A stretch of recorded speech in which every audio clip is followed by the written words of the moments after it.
80 வருஷத்துக்கு முன்னாடி மகாராஷ்டிரால இருந்து நாங்க தொழில் செஞ்சுக்கிட்டே குடிபெயர்ந்தோம். இப்படி குடிபெயர்ந்தப்போ என்னோட தொழில் என்னன்னா பஸ் ஸ்டாண்ட்ல, தெருவுல, கயிறுல, இப்ப சார் சொன்ன மாதிரி கயிறுல நடக்கிறோம். அந்த மாதிரி பஸ் ஸ்டாண்ட்ல வந்து ட்ரம்ஸ் அடிச்சுட்டு ஆடிட்டு இருப்பாங்க, காசு கேக்குறது அந்த மாதிரிலாம் இருக்கும். அந்த மாதிரிலாம் நிறைய இடத்துல நான் போய் காசு கேட்டு நின்று இருக்கேன். நிறைய பேர் அந்த பொண்ணை வந்துட்டு வேற மாதிரி பார்த்து, எப்படி சொல்றதுன்னா, நான் வந்துட்டு பஸ் ஸ்டாண்ட்ல போய் காசு கேட்டிருக்கேன். எனக்கு வந்துட்டு பசிக்குது, எனக்கு காசு வேணும் அப்படின்ட்டு போய் கையேந்தி நின்று இருக்கேன்.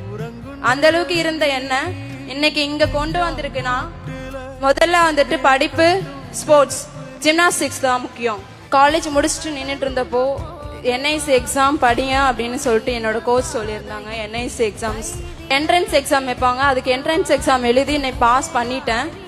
பாஸ் பண்ணதுக்கு அப்புறம் அங்க ஃபீஸ் 2,25,000 எனக்கு கட்ட சொன்னாங்க. தமிழ்நாடு சாம்பியன் ஃபவுண்டேஷன் மூலியமா எனக்கு கொடுத்தாங்க.